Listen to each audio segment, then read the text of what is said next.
हरे कृष्ण साथियों, आप सभी का एक बार फिर स्वागत है गुरुकुल ऑफ साइंसेज में। मैं दिनेश शर्मा और आज देखें हम लोग बात करेंगे प्रभु जी डे 24 के क्वेश्चंस की। तो डे 24 को आपने देखा होगा। तो डे 24 में आपका मैट्रिसेस स्टार्ट हो ही गया है जैसा कि उम्मीद थी। और आज का जो प्राइम टॉपिक है या हमारा जो केंद्र बिंदु है डिस्कशन का, वो रहने वाला है नॉर्मल फॉर्म और आपका सिस्टम ऑफ लीनियर इक्वेशंस। आप ये देखें, जैसे रैंक अपने पास एक टॉपिक है, तो रैंक हम लोग दो तरीके से निकाल सकते हैं। या तो आप इक्वलन फॉर्म में रिड्यूस कीजिए मैट्रिक्स को, या फिर आप नॉर्मल फॉर्म में ले जाइए। इक्वलन फॉर्म हम ऑलरेडी बहुत बारी कर चुके हैं, तो उसको करने की ऐसे कोई नीड नहीं है। तो इसीलिए आपको केवल जो क्वेश्चन है वो नॉर्मल फॉर्म के मिले होंगे। और सिस्टम ऑफ लीनियर इक्वेशन के भी क्वेश्चन आपको कम ही मिले होंगे। उसका भी रीज़न ये है कि हम लोगों ने होमोजीनियस और नॉन होमोजीनियस दोनों ही सिस्टम को बहुत बारी सॉल्व किया है। तो पहला क्वेश्चन आइए ज़रा देखते हैं क्या कहता है। फर्स्ट क्वेश्चन कहता है कि आप रिड्यूस कीजिए नॉर्मल फॉर्म में, और जब वो रिड्यूस हो ही जाए तो उसके बाद आप इसका रैंक जो है वो बताइएगा। तो मैट्रिक्स ए हमें गिवन है कुछ इस शक्ल में 1, वेरी गुड, -2, 1, 2, 4, 0, 1, 3, 2, 0, 0, 8। अब देखें नॉर्मल फॉर्म और इक्वलन फॉर्म में डिफरेंस क्या है। एक तो नॉर्मल फॉर्म में हम लोग आइडेंटिटी मैट्रिक्स बनाने की कोशिश करते हैं। दूसरी, जब हम नॉर्मल फॉर्म में रिड्यूस करते हैं मैट्रिक्स को, तो यहाँ पे हमें कॉलम ऑपरेशन भी अलाउड होते हैं। बट अगर इक्वलन फॉर्म की बात करी जाए तो वहाँ हमें क्या कह रहे हो जी, रो ऑपरेशन ही केवल अलाउड है, कॉलम ऑपरेशन अलाउड नहीं है, राइट। तो हम सबसे पहले देखते हैं ये 1 है, तो इसको 0 करेंगे। कैसे करेंगे बोलिए, R2 प्लस में 2R1, फिर इसको 0 करेंगे तो R3 में से हम लोग क्या सब्ट्रैक्ट कर दें, क्या कह रहे हो जी, R1 सब्ट्रैक्ट कर दें, वेरी गुड। तो यहाँ पे देखें फिर मैट्रिक्स हमें किस शक्ल में नज़र आएगा, 1 2 1 0। ये देखें जी 0 हो ही जाएगा। 4 में जब आप 4 जोड़ेंगे कितना आएगा प्रभु जी, 8 आएगा ना। 3 में यदि आप 2 जोड़ेंगे तो बोलिए 5, और 0 में 0 ही जब जोड़ा जाए तो आंसर भी 0 ही मिलेगा। 1 में से 1 सब्ट्रैक्ट करेंगे तो 0, 0 में से 2 सब्ट्रैक्ट करेंगे तो -2, 2 में से 1 सब्ट्रैक्ट करेंगे तो 1, -8 में से 0 सब्ट्रैक्ट करेंगे तो क्या कह रहे हैं जी, -8। अब एक ऑप्शन तो ये है कि आप इसको क्या कर लीजिए, 1 कर लीजिए और फिर इन दोनों को आप 0 बनाइए। तो इसको 1 करेंगे तो आप डिवाइड करेंगे, बट यहाँ पर फिर आप ये देखें ये हमारा क्या आ जाएगा, फ्रैक्शन में आ जाएगा।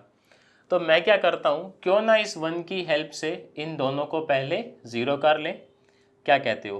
फिर इस 1 की हेल्प से इसको 0 कर ले, हाँ, तो थोड़ा फ्रैक्शन से हम लोग बच जाएंगे। तो मैं ऑपरेशन लगाऊंगा, C2 में से ट्वाइस ऑफ C1 हम लोग सब्ट्रैक्ट करने वाले हैं, और C3 में से क्या कह रहे हो जी, C1 सब्ट्रैक्ट कर दे, वेरी गुड। जब ऐसा करेंगे तो मैट्रिक्स देखो हमें किस शक्ल में दिखाई देगा। 2 में से 2 जाएगा तो 0, 8 में से 0 जाएगा तो भी 0, और ठीक है। 1 में से 1 जाएगा 0, 5 में से तो ये 0 ही है, और फिर ये 1 ही है, ऐसा ही तो है। ये 0 0 -8। अब देखें प्रभु जी, मैं इस 1 की हेल्प से इसको क्या कर लूँ, क्या कह रहे हो जी, 0 कर लूँ। तो मैं C2 में ऑपरेशन लगा दूँ, C2 प्लस में 2 C3। तो जब हम लोग ऐसा लगाएंगे, मतलब एक बार में एक ऑपरेशन लगा रहे हैं अभी, ठीक है, कोई दिक्कत नहीं है। 1 0 0 इसमें क्या है ना, गलती होने के चांसेस कम होते हैं। अगर हम लोग एक ही बारी में 2-3 ऑपरेशन लगाएंगे ऐसे, तो थोड़े से मिस्टेक होने के चांसेस बढ़ जाते हैं। आप देखें प्रभु जी, 8 में आप कितना ऐड करेंगे जी, 10 ऐड करेंगे, कितना हो जाएगा, 18, वेरी गुड। आप -2 में 2 ऐड करेंगे, कितना हो जाएगा, 0। अब आप इस 1 की हेल्प से इसको 0 बना ले, फिर आ जाइए ऑपरेशन क्या लगाएंगे, R2 में से 5 टाइम्स R3 क्या कर दें आप लोग, सब्ट्रैक्ट, ऐसा। तो आपके मन में सवाल आएगा कि ये जो ज़ीरो है ये भी गड़बड़ हो जाएगा। कोई बात नहीं, उसको हम लोग फिर मैनेज कर लेंगे, ऐसी कोई परेशानी नहीं है। ये हो जाएगा 1 0 0, वेरी गुड। 0 18 0, भाई यहाँ तो कोई दिक्कत है नहीं, ये क्योंकि ज़ीरो है। ज़ीरो ये कितना हो जाएगा प्रभु जी, 5 में से 5 जाएगा तो ज़ीरो, ये हो जाएगा 1, वेरी गुड। ये हो जाएगा 0, 0 में से 40 माइनस का जाएगा तो 40 और ये माइनस का 8। अब देखें इसको हमें 1 करना है तो इसको 18 से क्या कर देंगे, डिवाइड, और साथ में C3 में मैं 8 टाइम्स C4 में C3 का 8 टाइम्स क्या कर दूं, ऐड। तो C4 में मैं 8 टाइम्स C3 ऐड कर दूं और मैं R2 को उसके बाद डिवाइड कर दूं किससे, 18 से। तो मेरा ये 1 बन जाएगा और ये जैसे ही 1 बनेगा फिर मैं इसको भी 0 कर लूँगा, कोई दिक्कत नहीं होगी। तो हमारा जो मैट्रिक्स है वो कुछ इस शक्ल में नज़र आएगा, 1 0 0 0। फिर आप ये देखें ये तो 0 होएगा क्योंकि ये भी 0 है। अच्छा, R2 को पहले ये ऑपरेशन लगाएंगे ना हम लोग, तो आइए 40 में ये 0 ऐड करेंगे तो 40 ही आएगा, और -8 में इसका 8 टाइम्स ऐड करेंगे तो ये 0 हो जाएगा, राइट। बाकी किसी को तो नहीं छेड़ना है।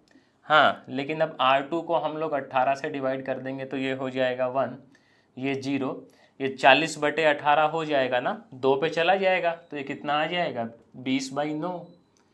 अब हम लोग ऑपरेशन क्या लगाएंगे, बोलिए प्रभु जी। C4 में से माइनस कर देंगे 20/9 C2, क्या कहते हो, बहुत बढ़िया।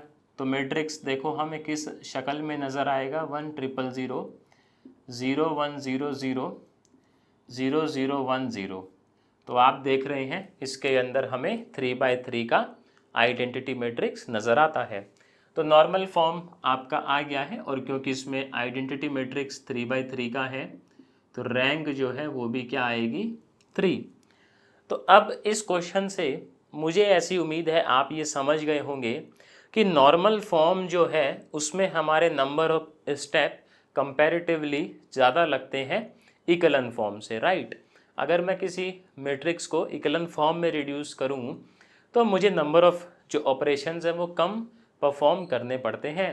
तो यदि एग्ज़ाम में क्वेश्चन आए कि आप रैंक बताइए तो चॉइस आपकी है, और आपकी चॉइस है तो मैं तो यही रिकमेंड करूंगा कि आप जो है वो इकोलन फॉर्म में ही रिड्यूस करें मैट्रिक्स को, नॉर्मल फॉर्म में रिड्यूस ना करें। Very good.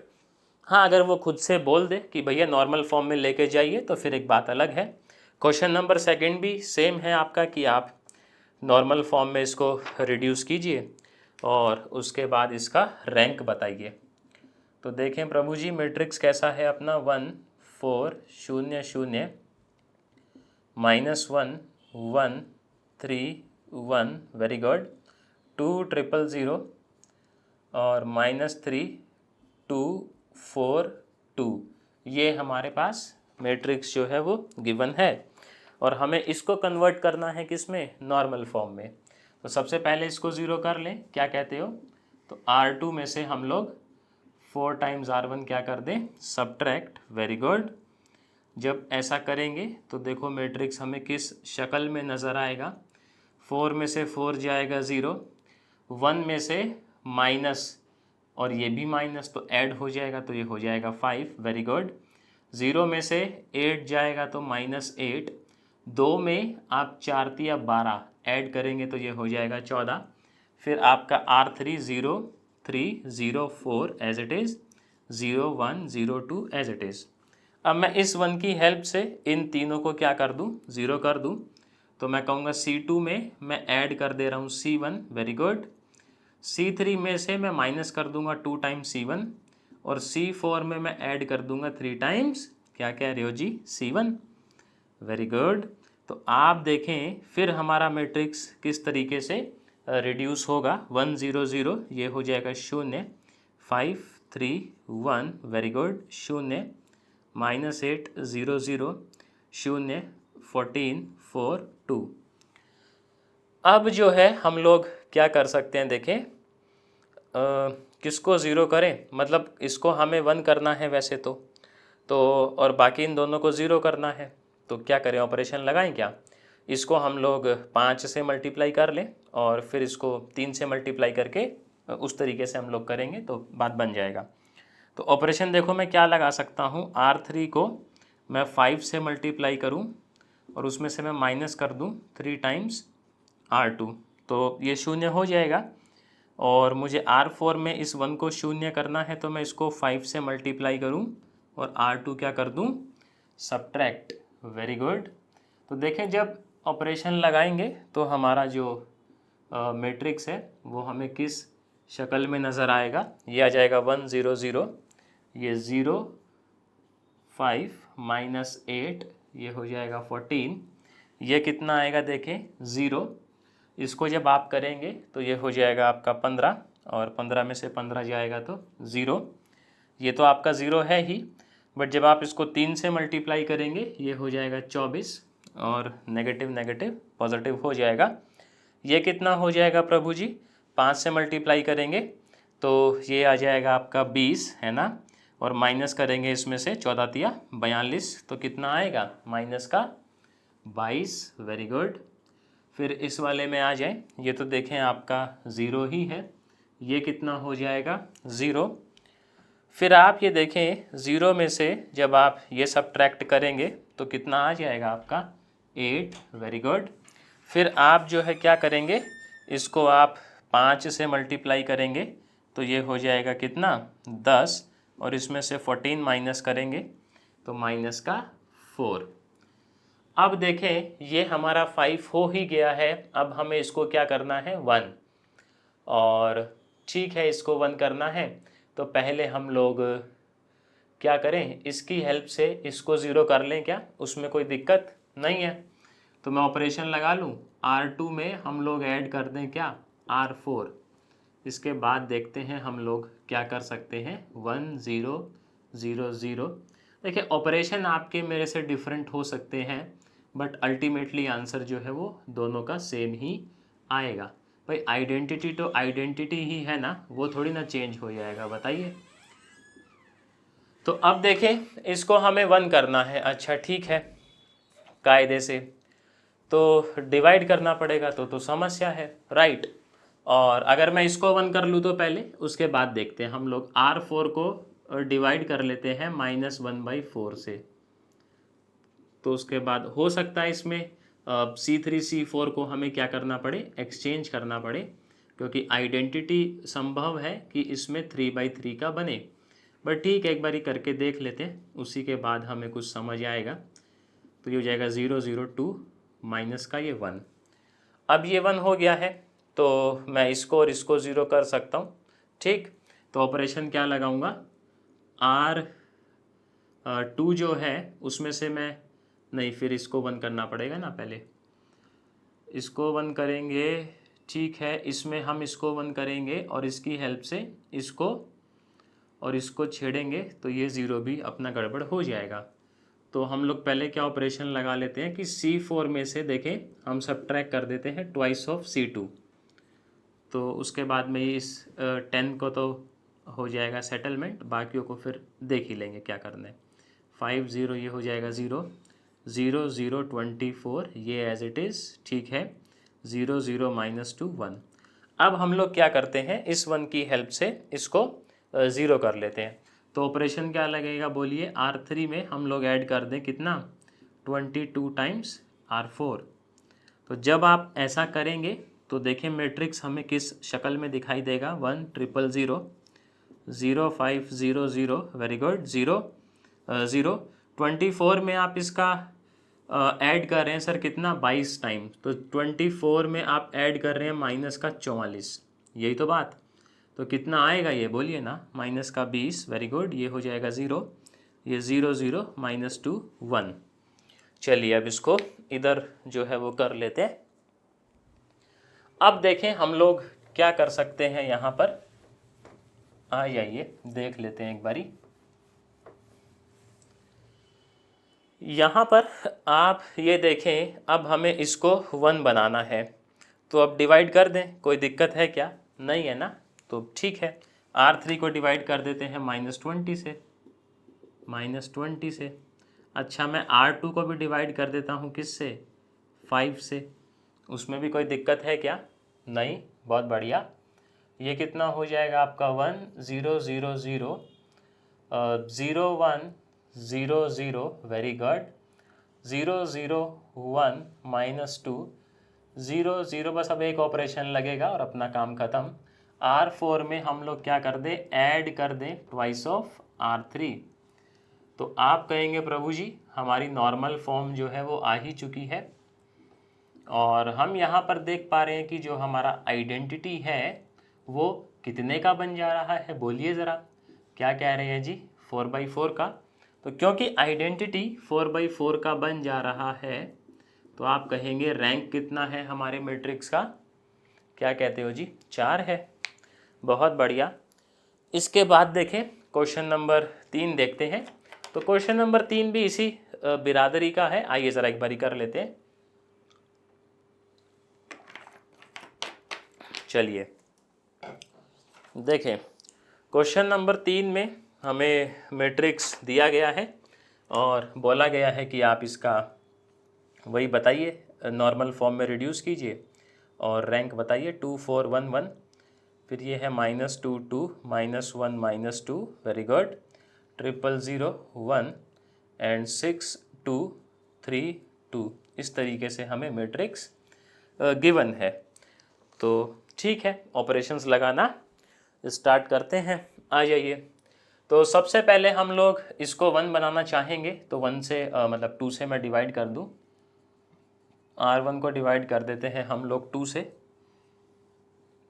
तो आप देखें मैट्रिक्स हमें किस शक्ल में दिखाई देगा, 1 -1 0 3 4 2 0 2, 1 -1 0 3 1 -2 1 2। अब हम लोग ऑपरेशन लगाते हैं, R2 में से हम लोग सबट्रैक्ट कर दें 4 times R1, very good. R3 में से हम लोग सबट्रैक्ट कर दें क्या, R1। R4 में से भी क्या कह रहे हो जी, सबट्रैक्ट कर दें हम लोग R1। तो चलिए कर लेते हैं ऑपरेशन। तो देखें ये हो जाएगा 1 -1 0 3, इसमें से जब आप 4 टाइम्स माइनस करेंगे ये हो जाएगा 0, 2 में से इसका 4 माइनस करेंगे ये हो जाएगा 6, है ना, ऐसा ही तो है। आप देखें ये जब आप 0 में से 0 माइनस करेंगे तो ये हो जाएगा 0, और 2 में से आप 12 माइनस करेंगे तो ये हो जाएगा -10। 1 में से 1 जाएगा 0, -1 में से -1 जाएगा 0, 0 में से 0 जाएगा 0, 3 में से 3 जाएगा 0, वेरी गुड। 1 में से 1 जाएगा 1, -2 में से -1 जाएगा -1, 1 में से 0 जाएगा 1, और 2 में से 3 जाएगा, क्या कह रहे हैं जी प्रभु जी, -1। इस 1 से क्या कह रहे हो जी आप, इन दोनों को क्या कर दें, बोलो 0 कर दें क्या। आइए तो इसको इधर डिस्कस कर लेते हैं। अभी आप, मुझे ऐसी उम्मीद है कि आप नॉर्मल फॉर्म का भी फंडा समझ गए होंगे, किस तरीके से ये काम करता है और आप किस तरीके से किसी गिवन मैट्रिक्स को नॉर्मल फॉर्म में रिड्यूस करते हैं। देखो रैंक ही बताना हो अगर, मैं फिर कहूँगा कि आप जब तक कहा ना जाए, अन्यथा आप नॉर्मल फॉर्म ना बनाएं, आप हमेशा इकलन फॉर्म बनाएं। तो C2 में हम लोग C1 ऐड कर दें और C4 में से इसका 3 टाइम्स C1 माइनस कर दें। तो जब आप ऐसा करेंगे तो देखें हमें मैट्रिक्स किस शक्ल में दिखाई देगा, 1 0 0 1 और -1 हो जाएगा 0, ये अपना रहेगा एज इट इज़, ये भी रहेगा अपना एज इट इज़, ये हो जाएगा 0, ये हो जाएगा -10, ये 0, ये -1। अब हम लोग क्या कर सकते हैं, एक कि C4 में से हम लोग ये भी माइनस कर दें, C4 में से C2 माइनस कर दें तो काम थोड़ा और आसान हो जाएगा। ये हो जाएगा 1 0 0 0 0 6 0 -10, ये हो जाएगा -16, वेरी गुड। 0 0 0 0, ये हो जाएगा 0 -1, है ना, ये 1, और -1 और -1 सब्ट्रैक्ट करेंगे तो 0। देखें इसको हमें 0 करना है और इसकी हेल्प से कर लेते हैं। C2 में हम लोग क्या ऐड कर दें, क्या कह रहे हो जी, C2 में हम लोग क्या ऐड कर दें, बोलिए C3, तो काम और आसान हो जाएगा। 1 0 0 0, ये हो जाएगा 0 6 0 0 0 0 0 1, 0 माइनस 16 0 0। अब आप क्या करेंगे प्रभु जी, इसकी हेल्प से इसको क्या कर देंगे 0। तो ठीक है, मैं ऑपरेशन लगा लेता हूँ। C4 जो है उसको 3 से मल्टीप्लाई कर लीजिए और C2 को आप 8 से मल्टीप्लाई कर लीजिए और उसके बाद बस ऐड कर दीजिए तो ये जाएगा 1 0 0 0 6 0 0 0 0 0 1 0 0 0 0। आप इसको 6 से डिवाइड कर देंगे R2 को तो नॉर्मल फॉर्म आ गया है। और आप देखेंगे इसमें आइडेंटिटी बन रहा है 3/3 का, तो रैंक कितना आएगा प्रभु जी इसका 3। Very good.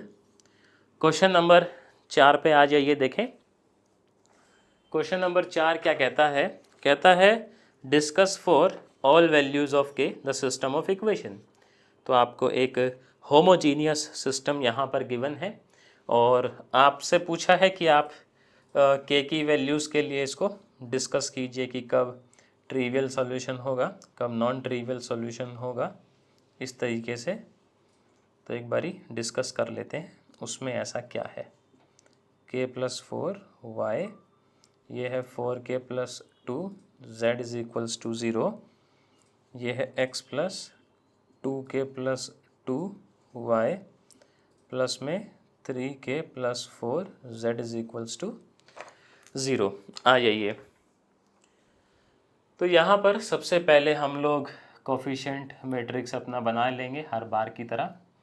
ये आ जाएगा 2 1 1, यहाँ पर आ जाएगा 3k, वेरी गुड। ये आ जाएगा k+4, ये आ जाएगा 2k+2, ये आ जाएगा 3k+4, ये कितना आ जाएगा प्रभु जी 4k+2, ये आ जाएगा 3k+4। अब हम लोग ऑपरेशन क्या लगाएं, twice of this minus R1, twice of this minus R1, तो काम चल जाएगा।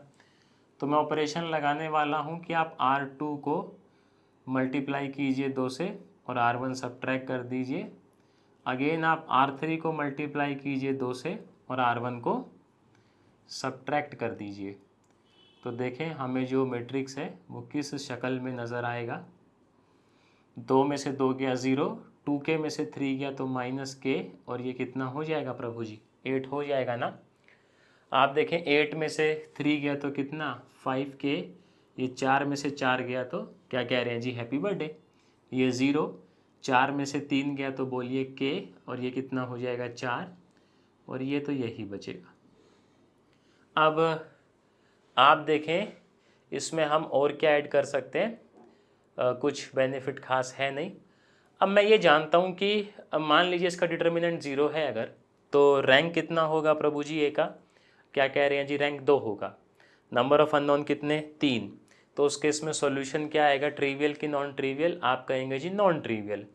तो हम एक बार इसका डिटर्मिनेंट 0 करवाते हैं और हम देखते हैं कि हमारा सॉल्यूशन कब ट्रिवियल है और कब नॉन ट्रिवियल है।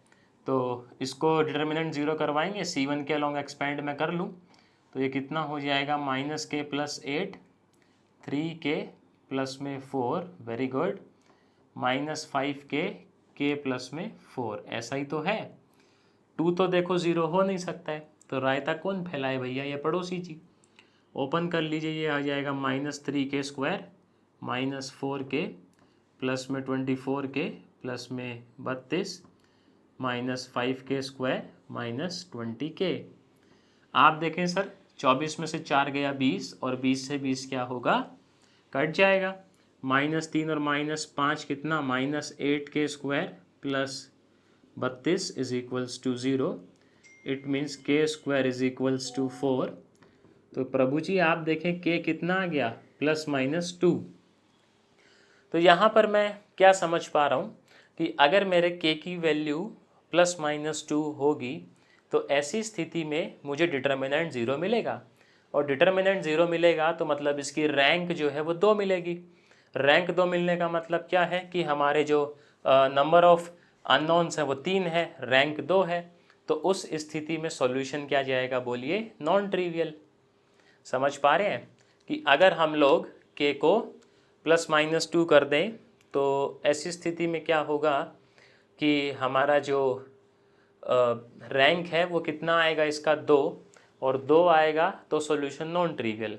और यदि मैं बोलूँ कि k हमारा ±2 नहीं है तो ऐसी स्थिति में रैंक कितना आएगा बोलिए, आप कहेंगे 3, और रैंक 3 आएगा, नंबर ऑफ अननोन भी 3, तो हमारा सॉल्यूशन क्या जाएगा, ट्रिवियल। तो ट्रिवियल वाले में तो देखो कुछ लिखना है ही नहीं, हम सीधा लिख देंगे when k is not equals to ±2, in that case जो हमें है वो ट्रिवियल सॉल्यूशन प्राप्त होगा। अब मान लीजिए अगर k हमारा +2 है, इफ़ k इज़ +2, तो एक केस आपके साथ डिस्कस कर लेते हैं। दूसरा केस आपने सॉल्यूशन में देखा होगा तो आप समझ जाएंगे बहुत इजीली।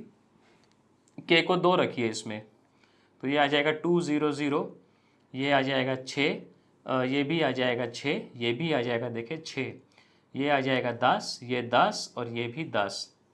R2 3 में से, मतलब R3 में से आप R2 को जो है वो सब्ट्रैक्ट कर दीजिए, तो कितना दिखेगा प्रभु जी, 2 6 10, 0 6 10, 0 0 0।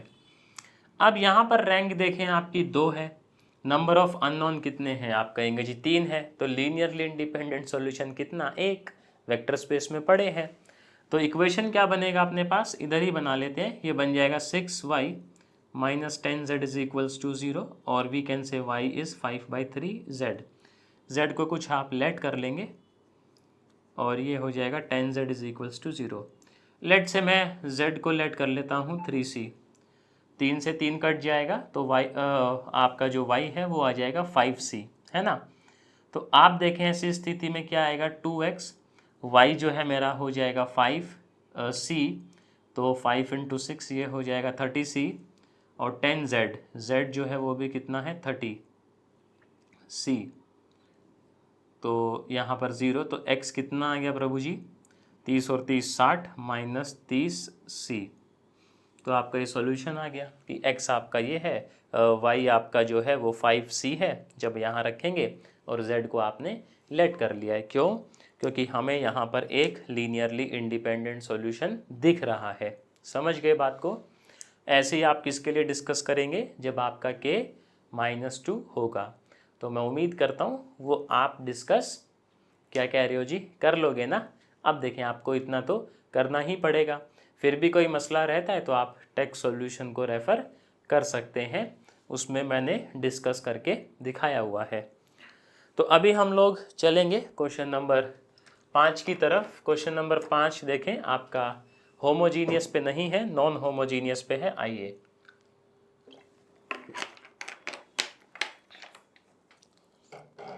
काफ़ी इम्पोर्टेंट क्वेश्चन है। तो इस तरह का सवाल जो है बहुत फ्रीक्वेंट है आपके एग्ज़ाम में, नॉन होमोजीनियस पे। तो देख लेते हैं क्वेश्चन क्या कहता है, और फिर उसको हम लोग सॉल्व करने की कोशिश तो करेंगे ही। केसेस डिस्कस करने हैं बेसिकली उसमें भी, और आप में से बहुत सारे लोगों ने तो कर भी लिया होगा। होमोजीनियस और नॉन होमोजीनियस टॉपिक देखें, काफ़ी आसान, मैट्रिक्स ही इवन काफ़ी ईजियर साइड पे है अपने पास। तो कहता है कि आप बताइए क्या वैल्यू हो लैम्डा और म्यू की, ताकि सिस्टम के पास कोई सॉल्यूशन ना हो, यूनिक सॉल्यूशन हो और इनफाइनाइट सॉल्यूशन हो। तो हमें इक्वेशंस गिवन है, x + y + z is equals to 6, x + 2y + 3z is equals to 10, x + 2y + λz is equals to mu. आ जाइए डिस्कस कर लेते हैं। तो हम यहाँ पर देखो अपनी ऑग्यूमेंटेड मैट्रिक्स बनाएंगे। ये कितना आएगा, 1 1 1 1 2 2 1 3 लैम्डा, वेरी गुड, 6 10 म्यू। तो आइए इसको इक्विवेलेंट फॉर्म में रिड्यूस करें। कैसे करेंगे, R2 में से क्या कह रहे हैं प्रभु जी, R1 माइनस R3 में से भी क्या करेंगे हम लोग, R1 माइनस। तो जब करेंगे ऐसा तो ये हो जाएगा 1 1 1, ये रहेगा आपका 6, वेरी गुड, ये 0, 2 में से 1 गया 1, 3 में से 1 गया 2, 10 में से 6 गए 4, ये 0, 2 में से 1 गया 1, ये हो जाएगा लैम्डा -1, ये म्यू -6। इसको 0 करें तो ऑपरेशन क्या लगाएंगे बोलिए, R3 में से क्या सब्ट्रैक्ट कर दें, क्या कह रहे हो जी, R2। तो देखें हमें मैट्रिक्स किस शक्ल में दिखाई देगा फिर 1 1 1, ये वाला कॉलम थोड़ा बड़ा कर लेते हैं। ये हो जाएगा प्रभु जी 0 1 2 0, 1 में से 1 गया 0, ये हो जाएगा लैम्डा -3, ये 6, ये 4, ये हो जाएगा म्यू -10। अब आप मुझे बताइए यूनिक सॉल्यूशन का केस कब होगा। यूनिक सॉल्यूशन होता है जब रैंक जो है वो ए का, रैंक जो है वो ऑर्ग्यूमेंटेड का, और नंबर ऑफ अननोन तीनों क्या आ जाएं, सेम। तो आप कहेंगे नंबर ऑफ अननोन कितने हैं, 3 है। तो यानी दोनों का रैंक 3 आना चाहिए। 3 आने का मतलब है ये नॉन ज़ीरो होना चाहिए और ये भी नॉन ज़ीरो होना चाहिए, है ना, तभी तो 3 आएगा। अच्छा, अगर मान लीजिए ये आपका 0 भी है, तब भी हमारा जो ऑर्ग्यूमेंटेड है उसका रैंक कितना आएगा, बोलिए 3 ही आएगा। तो हम क्या कहेंगे कि अगर आपको यूनिक सॉल्यूशन चाहिए तो यूनिक सॉल्यूशन के लिए लैम्डा जो है वो 3 के इक्वल ना हो, but mu can take any value, mu can take any value. क्योंकि अगर ये 0 हो भी गया और ये नॉन ज़ीरो है तब भी हमारा ऑर्ग्यूमेंटेड का रैंक कितना, 3, ए का भी रैंक कितना, 3, नंबर ऑफ अननोन भी कितने, क्या कह रहे हो जी, 3। अब आपके जो मल्टीपल सॉल्यूशन का केस है उसमें सेम रहते हैं दोनों, बट रैंक जो है वो नंबर ऑफ अननोन से कम आना चाहिए। तो नंबर ऑफ अननोन 3 है, 3 है का मतलब दोनों का रैंक 2-2 आना चाहिए। 2-2 कब आएगा, जब ये भी 0 हो और क्या कह रहे हो प्रभु जी, ये भी 0 हो। तो मैनी सॉल्यूशन का केस क्या बनेगा, मैनी सॉल्यूशन का केस बनेगा जब लैम्डा आपका 3 हो और म्यू आपका 10 हो। तो दोनों का रैंक सेम आएगा, और रैंक सेम आएगा तो हमारा जो है वो सिस्टम कंसिस्टेंट होगा, लेकिन रैंक नंबर ऑफ अननोन से कम होगा, तो आपका केस ऑफ मल्टीपल सॉल्यूशन बनेगा। अच्छा, नो सॉल्यूशन कब बनेगा ये, जब आपका दोनों का रैंक मिसमैच हो। तो उसका मतलब क्या है कि यहाँ पे लैम्डा को कर दीजिए आप 3, तो इसका रैंक हो जाएगा 2, लेकिन इसका रैंक 3 ही करना है। तो मतलब आप म्यू को 10 मत करिए, मतलब आप इसको तो कर दीजिए 0 और इसको आप 0 मत कीजिए। तो ए का रैंक हो जाएगा 2, लेकिन ऑर्ग्यूमेंटेड का रैंक रहेगा कितना, 3। तो जब दोनों का रैंक मिसमैच होगा तो ऐसी स्थिति में हमें नो सॉल्यूशन देखने को मिलता है। तो ये थे आज के 5 क्वेश्चन। मैं उम्मीद करता हूँ जो भी आपके मन में द्वंद्व या द्वेष रहे होंगे उनका निवारण हो ही गया होगा, और यदि फिर भी कोई परेशानी होती है आपको तो आप हमें संपर्क कर सकते हैं। शुक्रिया आप लोगों का, टाइम दिया आपने। मैं आपसे देखिए कल मिलूँगा डे 25, जो कि हमारा लास्ट डे है लीनियर अलजेब्रा का। अगेन टॉपिक मैट्रिसेस ही रहेगा आपका, उसके क्वेश्चंस के साथ। टिल देन, हरे कृष्णा साथियों।